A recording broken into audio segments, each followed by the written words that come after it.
Hello friends, Shashi Agrawal channel के अंदर मैं डॉक्टर शशि अग्रवाल आप सबका स्वागत करती हूँ और आशा करती हूँ कि आप सब लोग जो हैं हेल एंड हार्टी हैं and you people are enjoying the life. और उसी के साथ ही क्या है कि अपनी स्टडी को भी आप लोग इग्नोर नहीं करें। तो यहाँ पे आज जो हमारा सब्जेक्ट है that is the organisation behaviour, और जिसके अंदर हम स्टडी करेंगे कि जो ऑर्गेनाइजेशन बिहेवियर सब्जेक्ट है इसके अंदर जो है दूसरे सब्जेक्ट जो है वो किस तरह से कंट्रीब्यूट करते हैं, जैसे सोशियोलॉजी है, एंथ्रोपोलॉजी है, साइकोलॉजी है, पॉलिटिकल साइंस है,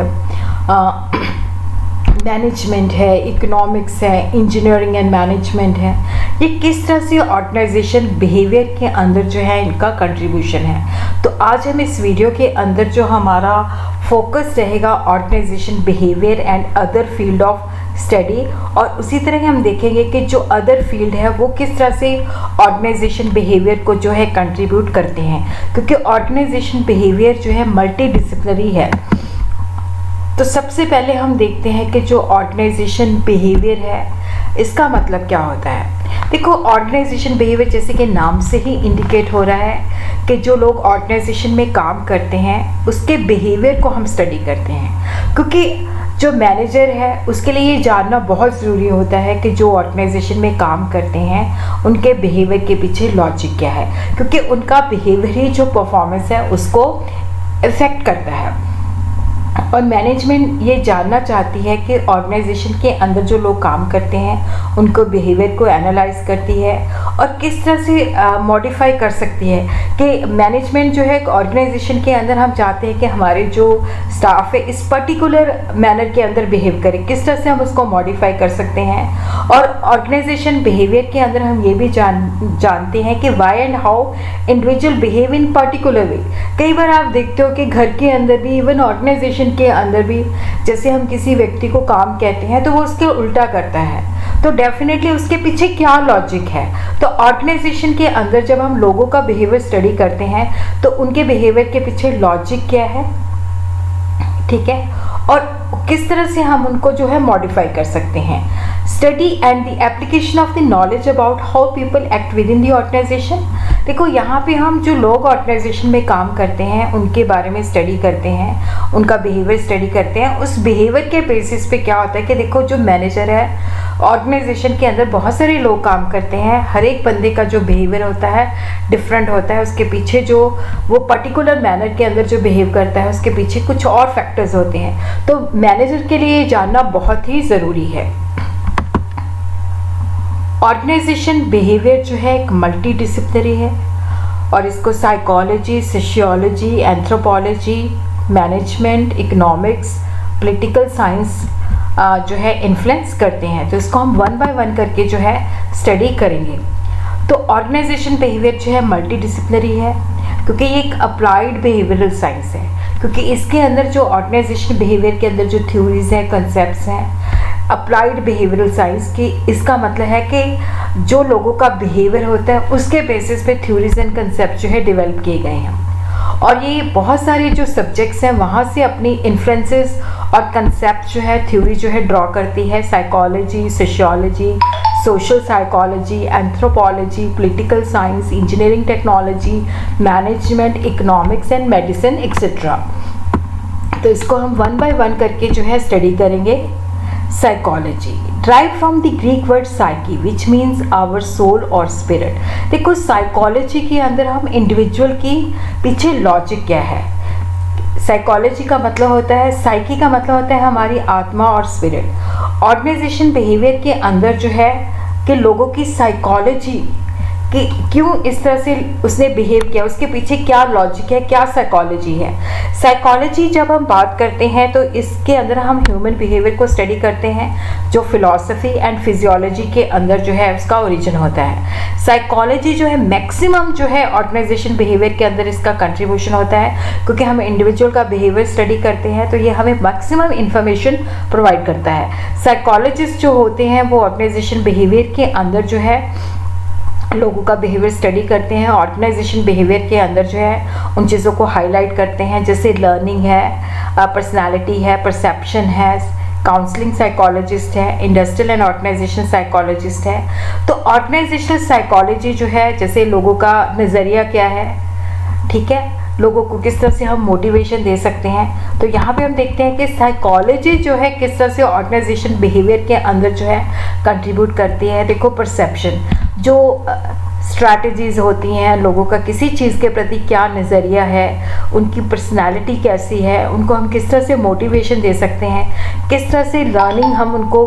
किस तरह से नई चीज़ें सिखा सकते हैं, कौन सी चीज़ें जो है उनकी जॉब सेटिस्फेक्शन को अफेक्ट करती है, emotions, leadership, values, attitude, selection, risk taking. ये साइकोलॉजी के अंदर सारी चीज़ों की जो नॉलेज है, साइकोलॉजी हमें इंडिविजुअल बिहेवियर के बारे में कंट्रीब्यूट करती है। सोशियोलॉजी, अब देखो, जैसे साइकोलॉजी के अंदर हम व्यक्ति के मन की दिशा को जानते हैं कि व्यक्ति का बिहेवियर जो है उसके पीछे क्या लॉजिक है, क्या रैशनैलिटी है। सोशियोलॉजी जो होता है सोसाइटी के साथ डील करता है कि जब हम सोसाइटी के अंदर होते हैं तो उस वक्त हमारा बिहेवियर क्या है। हम पूरी सोसाइटी को स्टडी करते हैं, इंडिविजुअल बिहेवियर को स्टडी नहीं करते, हम पूरी सोसाइटी का बिहेवियर जो है स्टडी करते हैं। और यहाँ पे जो लोग ग्रुप्स के अंदर फॉर्मल या इनफॉर्मल सब चीज़ों को हम स्टडी करते हैं। और यहाँ पे सोशियोलॉजी के अंदर जब हम लोगों का बिहेवियर ग्रुप्स के अंदर स्टडी करते हैं तो हमें सोशल और कल्चरल इन्वायरमेंट के बारे में नॉलेज मिलती है। क्योंकि देखो, जैसे मेरा ओपिनियन डिफरेंट है, बट मैं जिस ग्रुप को बिलोंग करता हूँ तो उसका जो उसका व्यू पॉइंट है, मुझे उसी के मुताबिक जो है चलना पड़ेगा।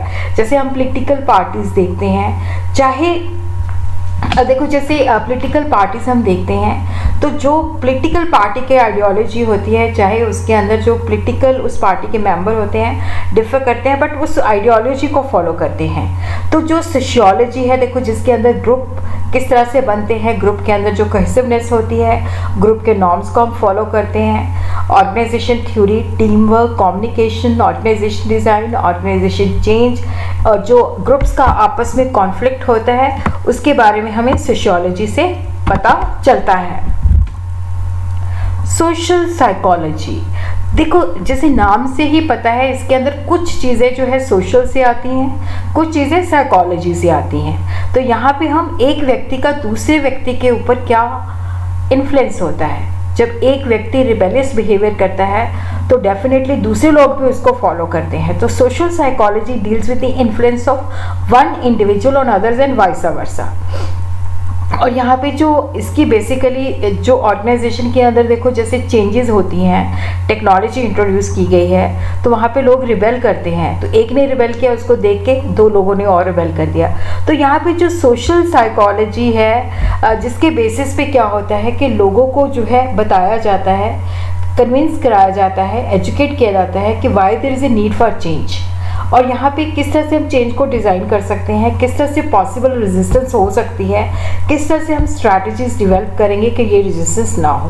क्योंकि सोशल साइकोलॉजी के अंदर, जैसे मैंने आपको बताया कि ऑर्गेनाइजेशन के अंदर जब चेंजेस इंट्रोड्यूस की जाती है तो डेफिनेटली वो ईजी नहीं होता, वहाँ पे लोग रेजिस्ट करते हैं। तो किस तरह से उनके रेजिस्टेंस को प्रिडिक्ट करना, किस तरह से हम उनको जो है रेजिस्टेंस को जो है पॉजिटिव के अंदर जो है कि वो एक्सेप्ट करें। तो यहाँ पे किस तरह से हम लोगों का एटीट्यूड चेंज कर सकते हैं, किस तरह से कम्युनिकेशन इफेक्टिव बना सकते हैं, किस तरह से ग्रुप के अंदर जो काम है उसको इफेक्टिव कर सकते हैं, चेंज को सही तरीके से मैनेज कर सकते हैं, ग्रुप के आपस में इंटरेक्शन कैसे है, ग्रुप डिसीजन किस तरह से लेता है। सोशल साइकोलॉजी की ये कंट्रीब्यूशन है। एंथ्रोपोलॉजी, नाम से स्टडी ऑफ ह्यूमन बिहेवियर। तो यहाँ पे जो एंथ्रोपोलॉजी है, ये एंथ्रोपो से लिया गया है, ये ग्रीक शब्द है जिसका अर्थ होता है मैन एंड लॉगी का अर्थ होता है साइंस। तो it is the science of man. तो यहाँ पे एंथ्रोपोलॉजी के अंदर जो है अरिस्टोटल कहते हैं ए science of man self understanding. तो यहाँ पे हम लोगों का बिहेवियर जो है स्टडी करते हैं, उनकी एक्टिविटी को स्टडी करते हैं। एंथ्रोपोलॉजी से जो ऑर्गेनाइजेशन के अंदर कल्चर होता है, जो लोगों के बीच में इन्वायरमेंट होता है, जो ओवरऑल वैल्यूज़ होती हैं, जो लोगों को की ओवरऑल बिलीव्स होते हैं, उनके बारे में नॉलेज मिलती है।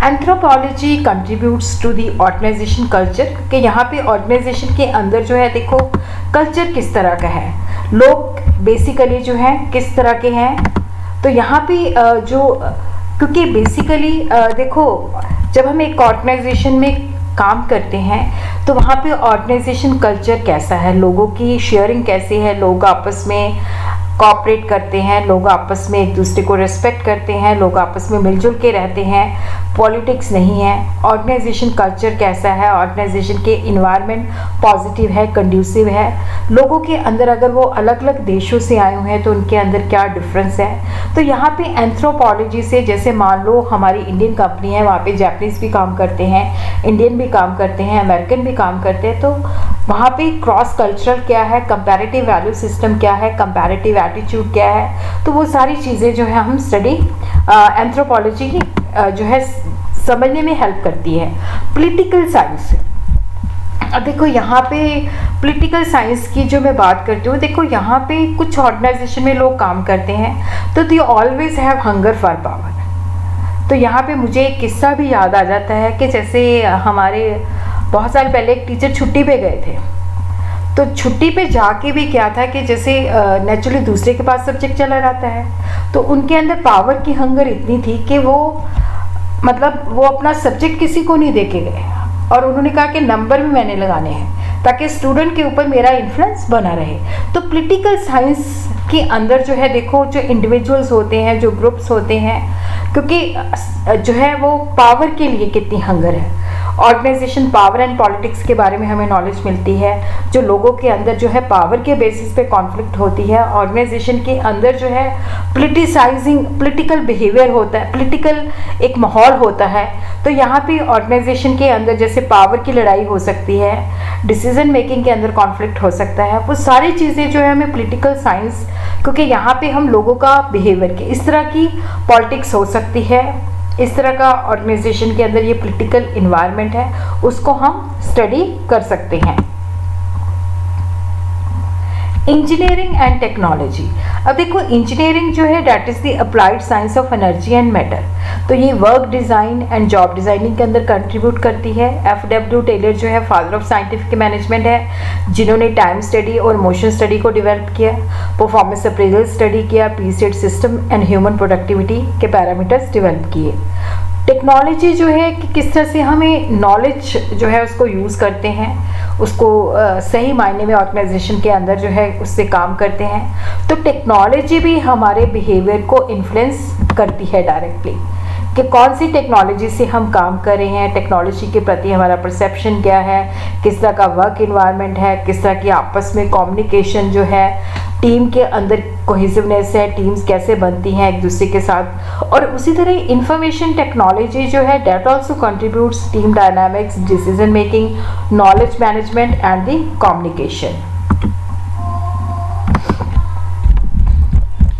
अब इकोनॉमिक्स, देखो इकोनॉमिक्स जो है लिमिटेड सोर्सेज होते हैं, हमने अपने लिमिटेड सोर्सेज के अल्टरनेटिव यूजेस होते हैं, तो हमने अपने गोल्स किस तरह से अचीव करने हैं। तो इकोनॉमिक्स की सबसे बड़ी जो कंट्रीब्यूशन है वो ह्यूमन बीइंग को, इकोनॉमिक मैन जो बेनिफिट लेना चाहता है, जो भी कोई काम करता है उसका कॉस्ट एंड बेनिफिट एनालिसिस करता है। और इकोनॉमिक्स की वजह से, क्योंकि इकोनॉमिक मैन है ह्यूमन बीइंग, तो मोटिवेशनल थ्योरी कि उसके पीछे जब भी वो कोई काम करता है तो उसके पीछे कुछ ना कुछ जो है रीज़न होते हैं, वो रीज़न को आइडेंटिफाई करना पड़ता है ताकि उनको सही ढंग से मोटिवेशन किया जाए। तो यहाँ पे इकोनॉमिक्स जो है that contributes motivation, learning and decision making. Management is the getting things done by the people, तो यहाँ पे जो मैनेजर है वो लोगों को सुपरवाइज करते हैं। तो यहाँ पे किस तरह से लोग जो है डिसीजन मेकिंग करते हैं एक दूसरे के साथ, टॉप लेवल किस तरह से लो लेवल के साथ कम्युनिकेट करता है, लो लेवल किस तरह का लीडरशिप स्टाइल है, मोटिवेशन है, ऑर्गेनाइजेशन के अंदर स्ट्रक्चर, किस तरह से formal authority responsibility relationship set किए जाते हैं। तो मैनेजमेंट के अंदर देखो जो लोगों का बिहेवियर है उसको प्रोडिक्ट किया जाता है, फिर उनको किस तरह से हमने मैनेज करना है। अब देखो मेडिसिन जो है अप्लाइड साइंस ऑफ हीलिंग, जो भी व्यक्ति को साइकोलॉजिकली या जो है फिजिकल बीमारी होती है उसको ठीक करते हैं। तो ऑर्गेनाइजेशन के अंदर जो लोग काम करते हैं, कौन से स्ट्रेसर्स हैं जो एम्प्लॉयज़ की हेल्थ को स्ट्रेस प्रोवाइड करते हैं, उनको टेंशन देते हैं, उनको फ्रस्ट्रेशन देते हैं, ताकि उनको हील किया जा सके, ताकि वो फिजिकली भी और साइकोलॉजिकली भी क्या है कि वो हेल्थी हो सके।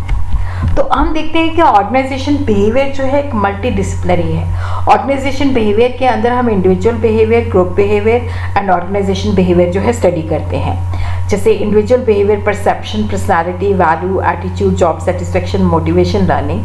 तो देखो यहाँ पे जैसे इंडिविजुअल बिहेवियर ग्रुप बिहेवियर को भी इन्फ्लुएंस करता है, ग्रुप बिहेवियर आगे ऑर्गेनाइजेशन बिहेवियर को भी इन्फ्लुएंस करता है, ऑर्गेनाइजेशन बिहेवियर जो है ग्रुप बिहेवियर को भी इन्फ्लुएंस करता है, इंडिविजुअल बिहेवियर को भी इन्फ्लुएंस करता है। ग्रुप बिहेवियर के अंदर group dynamics, team work, power and politics, communication, leadership, decision making. Organisation behaviour के अंदर देखो हम जो स्टडी करते हैं organisation theory, organisation design and structure, organisation culture, organisational factors. ये तीनों ही एक दूसरे को इन्फ्लुएंस करते हैं, एक दूसरे के ऊपर इंटरडिपेंडेंट होते हैं।